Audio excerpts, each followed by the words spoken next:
Hi friends, ഗ്യാര ഗ്യാര അഥവാ 11-11 C5-ൽ August 9 മുതൽ stream ചെയ്തുകൊണ്ടിരിക്കുന്ന ഒരു ഹിന്ദി വെബ് സീരീസ് ആണിത്. കൊറിയൻ സീരീസ് സിഗ്നലിന്റെ അഡാപ്റ്റേഷൻ ആണ്. ഞാൻ ആ സീരീസ് കണ്ടിട്ടില്ല. ഫാന്റസി ഇൻവെസ്റ്റിഗേഷൻ ത്രില്ലർ എന്ന ഒരു ജോണറിൽ ഉൾപ്പെടുത്താൻ പറ്റിയ സീരീസ് ആണിത്. 8 എപ്പിസോഡാണുള്ളത്. ഓരോ എപ്പിസോഡിന്റെയും ദൈർഘ്യം ഏകദേശം 45 മിനിറ്റ് വരും. ഈ സീരീസിനെ കുറിച്ച് ഒറ്റ വാക്കിൽ അഭിപ്രായം പറയാൻ പറഞ്ഞാൽ ഞാൻ പറയും ഗംഭീര എക്സ്പീരിയൻസ്. ത്രില്ലർ ലവേഴ്സിന് വേറെ ഒന്നും നോക്കാതെ കാണാൻ പറ്റിയൊരു സീരീസാണ് ഗ്യാര ഗ്യാര. ഇനി ഞാൻ പറയാൻ പോകുന്ന കാര്യങ്ങളിൽ അതായത് കഥയുടെ ചെറിയൊരു അംശം ടച്ച് ചെയ്തു പോകും. ഫസ്റ്റ് എപ്പിസോഡിലും തുടർന്ന് നടക്കുന്ന ഒരു ഓവറോൾ പിക്ചർ, സ്പോയിലേഴ്സ് ഒന്നുമില്ല. 2016 കഥ നടക്കുന്നത്. അതാണ് present. Indian government limitation act criminal കേസിന് കൂടി ബാധകമാക്കുന്നു. അതായത് 15 കൊല്ലത്തിൽ കൂടുതൽ അൺസോൾവ് ആയി നിൽക്കുന്ന കേസുകൾ ക്ലോസ് ചെയ്യണം. ഡെറാഡൂണിലെ ഒരു USI പേര് യുഗാര്യ ഒരു 15 കൊല്ലം മുമ്പ് കാണാതായ ഒരു പെൺകുട്ടിയുടെ കേസ് അന്വേഷിക്കാൻ വേണ്ടി ശ്രമിക്കുന്നു. അത് ഈ ഒരു നിയമം നിലവിൽ വരുന്നതിന് മുമ്പ് അത് ക്ലോസ് ചെയ്യണം. രാത്രി 11-11 ഇദ്ദേഹത്തിന്റെ വോക്കി ടോക്കി 2001 ആ കേസ് അന്വേഷിച്ച് പോലീസ് ഉദ്യോഗസ്ഥന്റെ വോക്കി ടോക്കി ആയിട്ട് കണക്ട് ആവുന്നു. ആ SIയുടെ പേര് ശൗര്യ അന്തുവാൾ. അങ്ങനെ ഈ 2 പോലീസ് ഉദ്യോഗസ്ഥരും കൂടി കണക്ട് ചെയ്ത് പാസ്റ്റിലും പ്രസന്റിലും എങ്ങനെയാണ് കേസുകൾ സോൾവ് ചെയ്യുന്നത് എന്നാണ് ഇതിന്റെ മേജർ പ്ലോട്ട്. ഈ യുഗാര്യ വർക്ക് ചെയ്യുന്നത് DSP വാമിക റാവത്തിന്റെ കീഴിലാണ്. അവരും ഈ കേസിൽ ഇൻവോൾവ് ആകുന്നുണ്ട്. അതുപോലെ ആ ടീമിൽ ഒരു ASI ഉണ്ട്, ഒരു ഫോറൻസിക് എക്സ്പേർട്ട് ഉണ്ട്. അപ്പോൾ നിങ്ങൾ ചിന്തിക്കും, ഈ ഒരു കേസ് കൊണ്ട് എങ്ങനെ 8 എപ്പിസോഡ് തള്ളി നീക്കുന്നു? 2001 ഒരു കേസ്, അതുപോലെ 1990 മറ്റൊരു കേസ്, 97 നടക്കുന്ന മറ്റൊരു കേസ്, ഇങ്ങനെ 3-4 കേസുകൾ ഈ സീരീസിൽ ത്രൂ ഔട്ട് ചർച്ച ചെയ്യുന്നുണ്ട്. അതുകൊണ്ട് തന്നെ ഒറ്റയൊരു പ്ലോട്ടായിട്ട് ഇത് കാണാൻ പറ്റില്ല.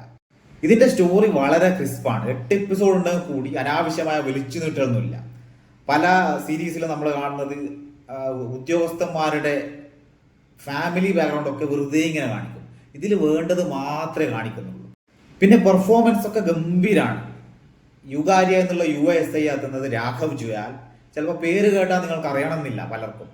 ഇദ്ദേഹമാണ് കില്ലില് നമുക്ക് 2 കൊടുക്കണം എന്ന് തോന്നിയ തരത്തിലുള്ള വില്ലൻ വേഷം ചെയ്ത കക്ഷി. കില്ലില് നമ്മൾ കണ്ടത് രാഘവ് ജുയാലിന്റെ വില്ലൻ വിളയാട്ടാണ്. ഇവിടെ നമുക്ക് കാണാൻ പറ്റുന്നത് അദ്ദേഹത്തിന്റെ ഹീറോ വിളയാട്ടം. നല്ല ഗംഭീരമായിട്ട് തന്നെ ആ റോൾ അദ്ദേഹം ചെയ്തിട്ടുണ്ട്.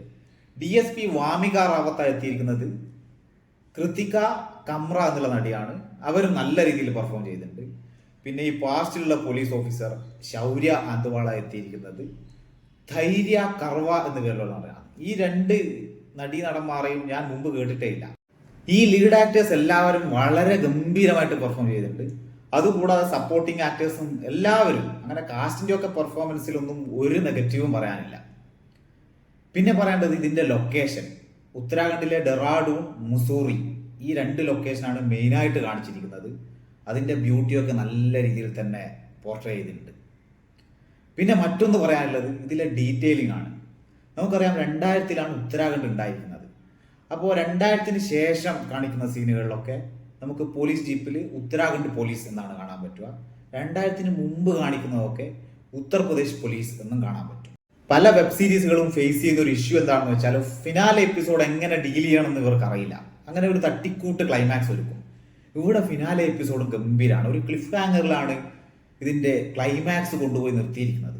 അതുകൊണ്ട് തന്നെ പ്രേക്ഷകന് സെക്കൻഡ് സീസണിന് വേണ്ടി വെയിറ്റ് ചെയ്യാനുള്ള ഒരു കാരണമുണ്ട്.